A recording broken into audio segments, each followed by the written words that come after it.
Hello students, तो चलिए start करते हैं चैप्टर प्रोबेबिलिटी। ये आपकी एक्सरसाइज 14.1 है। तो 14.1 में जहाँ जहाँ जो इसके बेसिक कंसेप्ट होंगे वो हम साथ साथ ही डिस्कस करेंगे। तो फर्स्ट क्वेश्चन इसका देखते हैं। फर्स्ट क्वेश्चन में आप देख रहे हो कि यहाँ ब्लैंक्स दिए हुए हैं, फिल इन द ब्लैंक्स। तो ये कोई ज़रूरी नहीं है कि ये ब्लैंक्स की फॉर्म में ही आए, ये आपके MCQ फॉर्म में भी आ सकते हैं। तो चलिए स्टार्ट करते हैं। फर्स्ट क्वेश्चन देखिए, कंप्लीट दी फॉलोइंग स्टेटमेंट्स। आपको स्टेटमेंट्स को कंप्लीट करना है।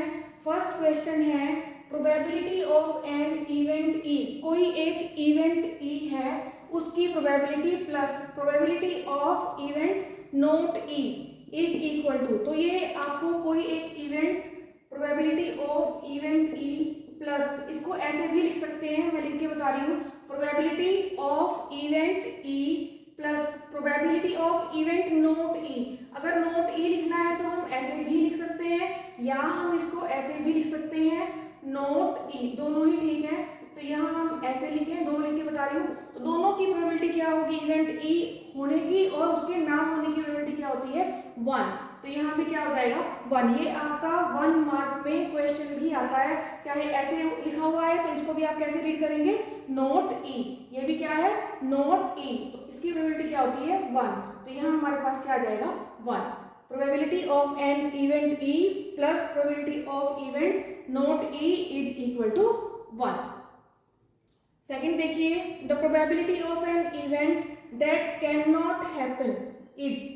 ऐसा इवेंट जो हो ही नहीं सकता, उसकी प्रोबेबिलिटी क्या होगी, such an event is called. उस इवेंट को क्या कहेंगे, जो इवेंट नहीं हो सकता। जैसे अगर हम डाइस को थ्रो करते हैं, डाइस को हमने थ्रो किया और हम ये कहें कि 7 आने की प्रोबेबिलिटी क्या है, तो आपको पता है जो डाइस को हम थ्रो करेंगे तो क्या आएगा, या तो 1 आएगा या 2, 3, 4, 5, 6, कुछ भी आ सकता है नंबर, लेकिन 7 तो नहीं आ सकता क्योंकि डाइस के ऊपर 7 होता ही नहीं है।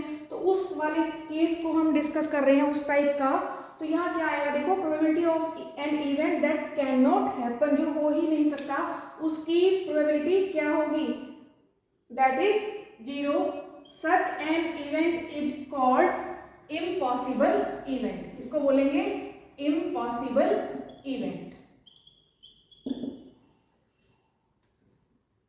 थर्ड देखिए, the probability of an event that is certain to happen. जो होना ही होना है उसकी प्रोबेबिलिटी क्या होगी, such an event is called. जो इवेंट हो सकता है, probability of an event that is certain to happen, उसकी प्रोबेबिलिटी क्या होगी, 1। और उस इवेंट को क्या बोलेंगे, श्योर इवेंट। इसको बोलेंगे श्योर और सर्टेन, श्योर और certain event. Such an event is called sure और certain event. Probability of an event that is certain to happen, जो होना ही है उसकी प्रोबेबिलिटी क्या होगी, 1। अब देखिए, the sum of the probabilities of all the elementary events of an experiments. Elementary events की बात हो रही है। जैसे अगर हम कॉइन को थ्रो करते हैं तो कॉइन को थ्रो करने के बाद या तो आपके पास हेड आएगा या आपके पास टेल आएगा। हेड आए या टेल आए, हेड और टेल दोनों ये अलग अलग इसके क्या हो गए, एलिमेंट्री इवेंट्स। तो उन दोनों की प्रोबेबिलिटी का सम क्या होगा। अगर मैं ये कहूँ प्रोबेबिलिटी ऑफ हेड, तो हेड आने की प्रोबेबिलिटी भी क्या है, हाफ, और प्रोबेबिलिटी ऑफ टेल, टेल आने की प्रोबेबिलिटी भी क्या है, हाफ। और इन दोनों को अगर हम सम करते हैं, देखो क्वेश्चन में क्या कहा है, sum of the probabilities of all the elementary events. ये इसके एलिमेंट्री इवेंट्स हो गए, किसके, कॉइन को थ्रो करने की। अगर हम कॉइन थ्रो करते हैं तो उसके लिए प्रोबेबिलिटी ऑफ हेड क्या है, half, and probability of tail क्या है, हाफ। अगर हम इन दोनों को प्लस करते हैं, हाफ प्लस हाफ, तो ये क्या हो जाएगा, 1। तो यहाँ से sum of the probability of all the elementary events of an experiment is 1। Next देखिए, probability of an event is greater than और equal to dash and less than और इक्वल टू। तो ये आप ध्यान रखेंगे जब भी हम प्रोबेबिलिटी की बात कर रहे हैं, probability of an event, event को हम ई से शो कर रहे हैं, this is greater and equal 0, less then and equal 1। ये आपने याद ही रखना है कि या तो प्रोबेबिलिटी क्या होगी, 0 होगी या 1 होगी मैक्सिमम, या 0 से 1 के बीच में लाई करेगी, कोई भी वैल्यू हो सकती है। अब ये नहीं हम कह सकते कि प्रोबेबिलिटी हम कहीं डिस्कस कर रहे हैं और हम कह दें कि वो नेगेटिव में आ गई, मान लो वही क्वेश्चन में आ गया -1.2, क्या ये प्रोबेबिलिटी है? वो होगी ही नहीं। क्यों? क्योंकि प्रोबेबिलिटी किसके बीच में लाई करती है? 0 से 1 के बीच में लाई करेगी। तो यहाँ देखिए क्या आप इसमें लिखेंगे, probability of an event is greater than और equal to 0। Probability of an event is greater than और इक्वल टू 0, लेस देन और इक्वल टू 1। तो इस तरह से आपके ये फर्स्ट क्वेश्चन कंप्लीट हो गया।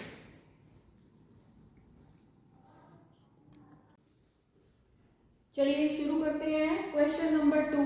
क्वेश्चन नंबर 2 में देखिए क्या दिया हुआ है, विच ऑफ द फॉलोइंग एक्सपेरिमेंट्स, ये एक्सपेरिमेंट्स हैं, विच of the following experiments have equally likely outcomes.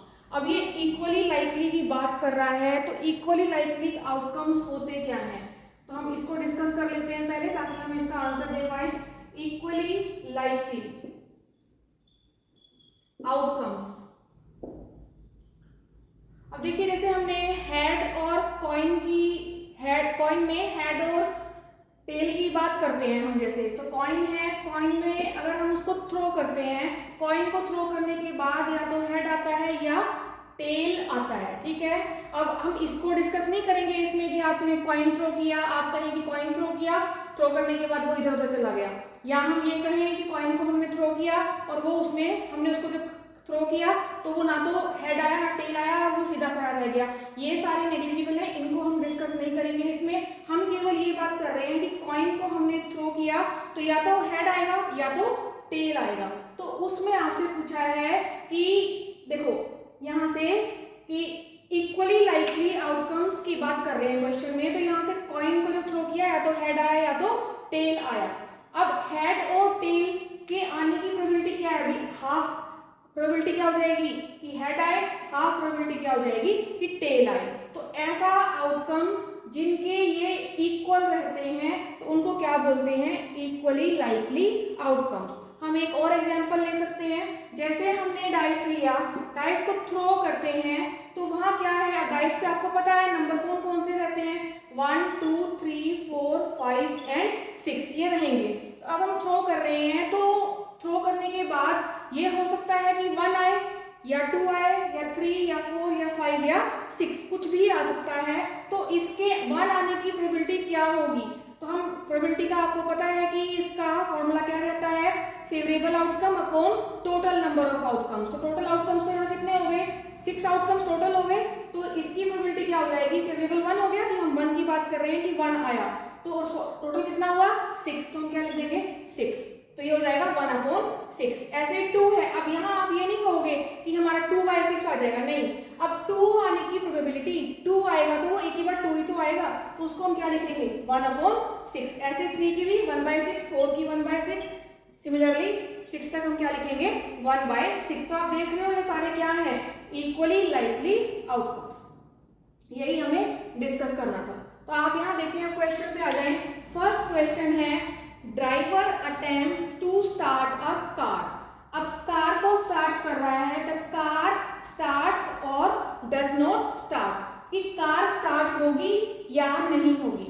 अब लेकिन यहाँ आप ये देखिए कि कार स्टार्ट हो या स्टार्ट ना हो, क्या ये इक्वल लाइकली में जाएगा? अब इसके लिए आप ये देखिए कि कार है तो कार के अंदर अगर फ्यूल नहीं है तो वो तो कार स्टार्ट ही नहीं होगी।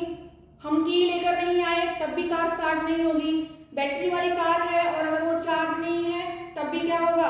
तब भी वो स्टार्ट नहीं होगी, ठीक है। तो हमारे पास इसके अदर फैक्टर्स भी बन रहे हैं, तो अदर फैक्टर्स बनने की वजह से तो हम क्या कह सकते हैं कि इसके आउटकम्स क्या हैं? इक्वली लाइकली नहीं है। तो इसके फर्स्ट का आंसर हो जाएगा कि इसके आउटकम्स इक्वली लाइकली नहीं है, क्योंकि ये अदर फैक्टर्स पे डिपेंड कर रहे हैं।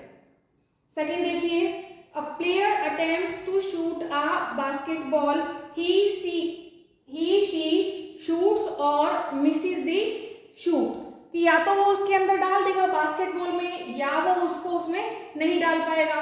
अब ये हो सकता है कि जो बास्केटबॉल प्लेयर है, अगर वो बहुत अच्छा प्लेयर है तो क्या होगा? बार बार वो उसके अंदर डालता ही रहेगा बास्केटबॉल को, ठीक है। और अगर वो अच्छा प्लेयर नहीं है तो क्या होगा? बार बार वो मिस कर जाए कि वो उसमें वहां पे बॉल उसमें ना डल पाए।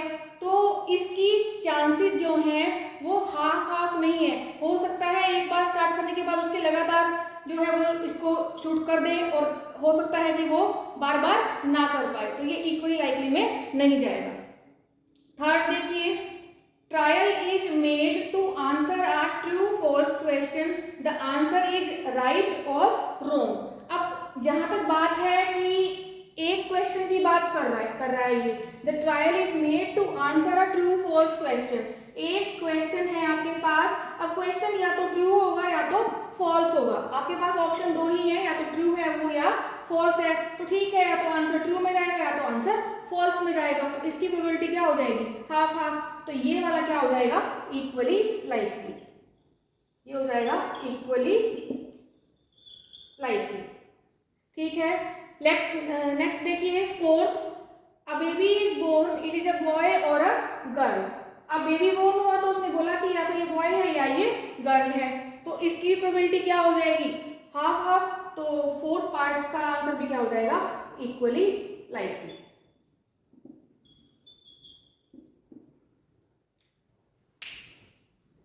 तो इस तरह से आप क्वेश्चन नंबर 2 कंप्लीट कर सकते हैं।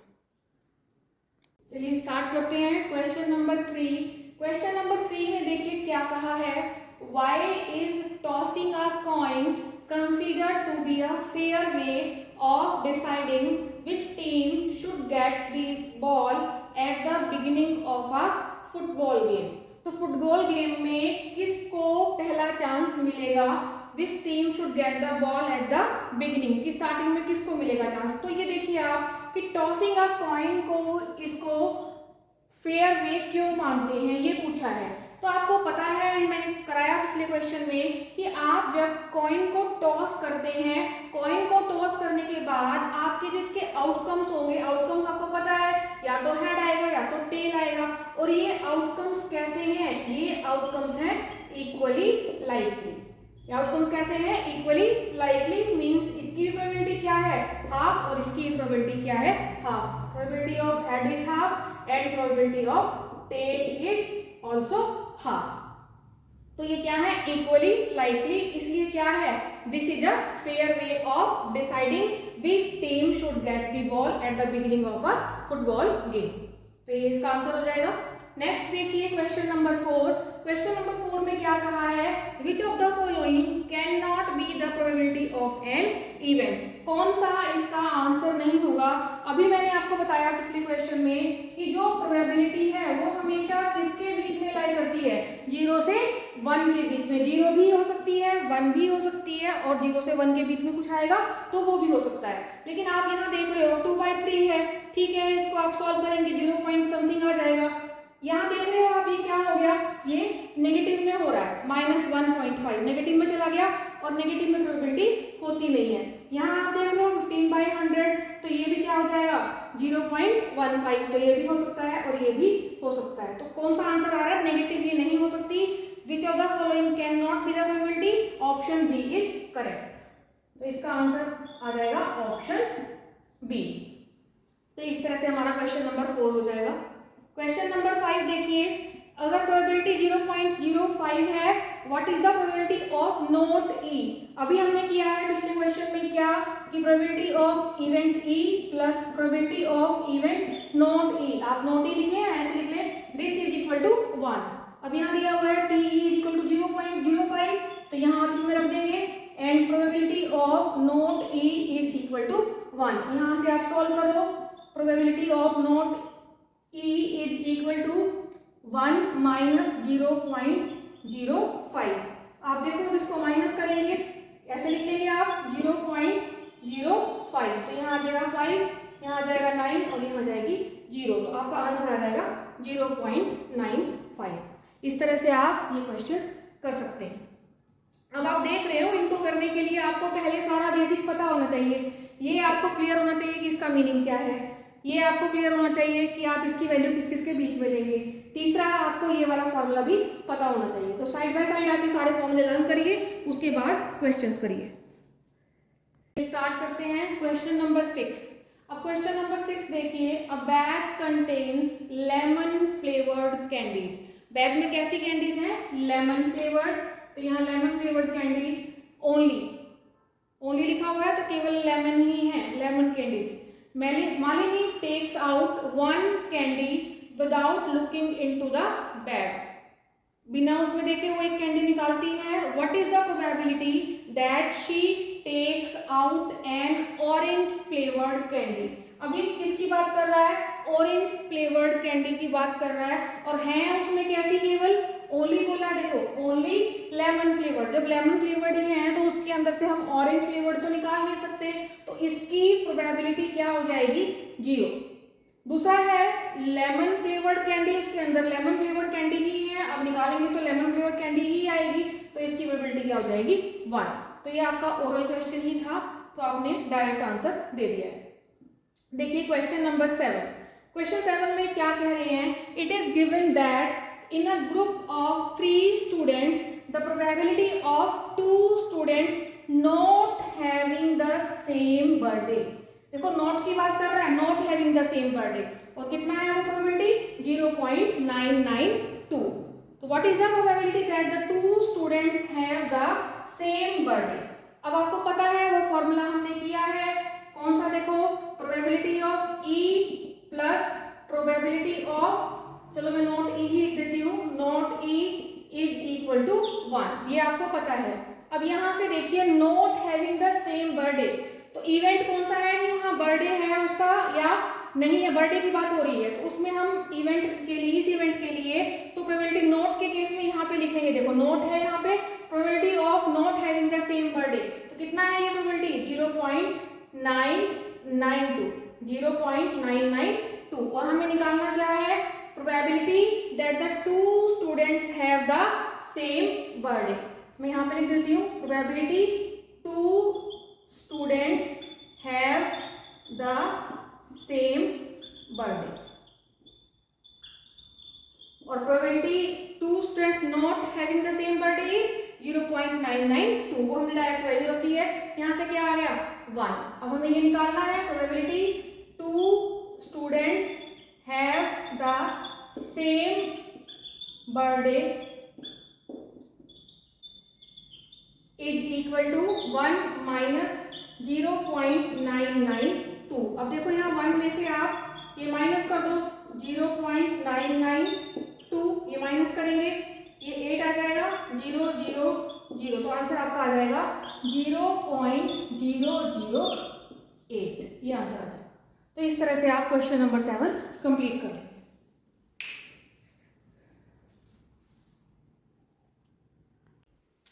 चलिए स्टार्ट करते हैं क्वेश्चन नंबर 8। क्वेश्चन नंबर 8 में देखिए क्या दिया हुआ है, अ bag contains 3 red balls, bag में क्या है, 3 रेड बॉल है और 5 ब्लैक बॉल्स हैं। Ball is drawn at random from the bag, what is the probability that the ball drawn is red.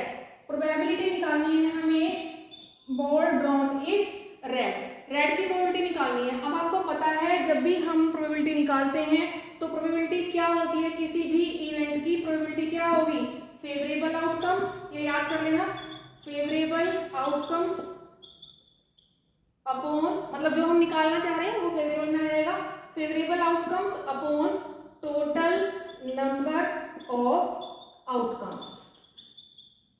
अभी मैंने पिछले क्वेश्चन में बताया भी था, फिर से आप यहाँ देख लें, तो यहाँ आपके पास रेड बॉल है, रेड बॉल कितने हैं, red balls is equal to 3, और ब्लैक बॉल्स कितने हैं 5, तो टोटल कितना आ गया, टोटल कितना आया 8, टोटल बॉल्स कितने हो गए 8। अब आप देखिए हमें निकालना क्या है, प्रोबेबिलिटी हमें रेड की निकालनी है। प्रोबेबिलिटी रेड की निकालने के लिए आप पहले ये देखो कि हमने फॉर्मूला क्या लगाया है, फॉर्मूला देखो यहाँ पे, favourable outcome upon total number of outcomes. तो रेड की प्रोबेबिलिटी निकालने के लिए फेवरेबल, मतलब रेड ही लेंगे हम फेवरेबल में, क्योंकि रेड की बात कर रहे हैं, तो फेवरेबल कितना हुआ 3। तो आप चाहे तो पहले फॉर्मूला लिख लें, उसके बाद लिख लें इस लाइन को, तो मैंने साइड में लिख दिया है 3 upon total number of outcomes, total कितना है 8, तो ये हमारा आंसर आ गया 3/8। दूसरा है प्रोबेबिलिटी ऑफ नॉट रेड। इस क्वेश्चन को हम 2 मेथड से कर सकते हैं, मैं दोनों बता रही हूँ। देखो प्रोबेबिलिटी नॉट रेड, अब रेड नहीं है, रेड नहीं है तो इसका मतलब कैसी है, ब्लैक है, जब रेड नहीं है तो वो ब्लैक होगी, तो ब्लैक होगी तो ब्लैक आ जाएगा फेवरेबल में, तो कितना हो जाएगा ये 5 और अपॉन 8। चाहे तो आप ऐसे डायरेक्ट कर दें या इसको करने के लिए आप ऐसे भी कर सकते हैं। ये हमारा फर्स्ट पार्ट था, ये हम सेकंड कर रहे हैं। सेकंड को मैंने, एक तो डायरेक्ट मेथड हो गया कि रेड नहीं है तो वो ब्लैक ही होगा, तो 5/8 आ जाएगा। दूसरा हम कर चुके हैं probability red plus probability not red is equal to 1। Probability of any event E plus probability of event not E is equal to 1। ये हमने किया हुआ है। तो यहाँ से रेड की प्रोबेबिलिटी कितनी है? 3/8। तो आप यहाँ लिख दो, ये आ जाएगा probability not red is equal to 1। तो यहाँ से P not red is equal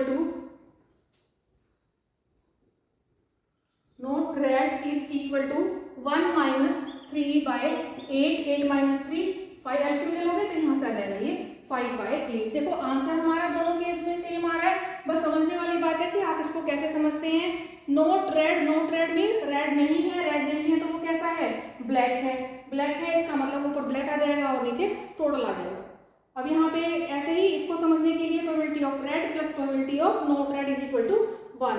तो रेड की प्रोबेबिलिटी पता लग गई हमें, यहाँ से ये वैल्यू रख देंगे। नॉट रेड हमें निकालना है तो यहाँ पे नॉट रेड निकालने के लिए इसको इधर ले गए।